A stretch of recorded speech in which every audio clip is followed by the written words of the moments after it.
எவரொருவரும் நம்முடைய வாழ்க்கை பயணத்தை புரிந்து கொள்ளப் போவதில்லை. நீங்கள் இங்கு வாழ்வது உங்களது வாழ்க்கையை வாழத்தானே தவிர, ஒவ்வொருவரும் உங்களை புரிந்து கொண்டு வாழ்வதற்காக அல்ல. வாழ்க்கை என்றாலே துன்பங்களும் துயரங்களும் இருக்கத்தான் செய்யும். அதுதான் நியதி. அதை புரிந்து கொண்டால் வாழ்க்கை இதமாகிவிடும். அறம் என்றால் என்ன? மனத்தில் குற்றமான நோக்கமே இல்லாமல் செய்கின்ற நல்ல செயல்களே அறம். அந்த அறம் தன்னலமுடையதாக இருந்தால் அது வெறும் ஆடம்பரம். பணம் மகிழ்ச்சியை தரலாம், ஆனால் நல்ல குணத்தை தராது. இந்த வசனம் புரட்சித் தலைவர் எம்ஜிஆர் அவர்கள் நம் நாடு என்ற படத்தில் தன்னுடைய காரில் பிரயாணித்து கொண்டிருக்கும் பொழுது, காரில் ரேடியேட்டர் பாயில் ஆகி தண்ணி தேவைப்படும். உடனே தண்ணி எடுக்க அந்த மலை உச்சிக்கு செல்லும் பொழுது அங்கே ஒரு தம்பதியினர், மிகவும் வயது முதிர்ந்த 70-75 இருக்கும்.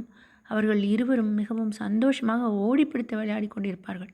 அதை பார்த்துவிட்டு எம்ஜிஆர் அவரும் கலகலவென்று சிரித்துவிட்டு, எனக்கும் எல்லா வசதிகளும் இருக்குது, வேலையாட்களிலிருந்து காரு, பங்களா, சொத்து எல்லாமே இருக்குது, ஆனால் மனதில் மகிழ்ச்சியே இல்லை என்று சொல்வார். இப்படித்தான் நிறைய பணம் படைத்தவர்கள் மகிழ்ச்சி இல்லாமல் இருக்கிறார்கள். அப்படி இருந்தும் பணத்தை சேமித்து கொண்டே இருக்கிறார்கள், இல்லாதவர்களுக்கு கொடுக்காமல்.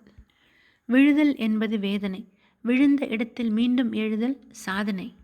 நாம் எதை விரும்புகிறோமோ அது மீது ஏற்படுகின்ற வெறுப்பு தற்காலிகமானது. அதன் மீது வைத்த பாசம் நிரந்தரமானது. மீண்டும் மீண்டும் அது நம்மை ஈர்க்கக்கூடும்.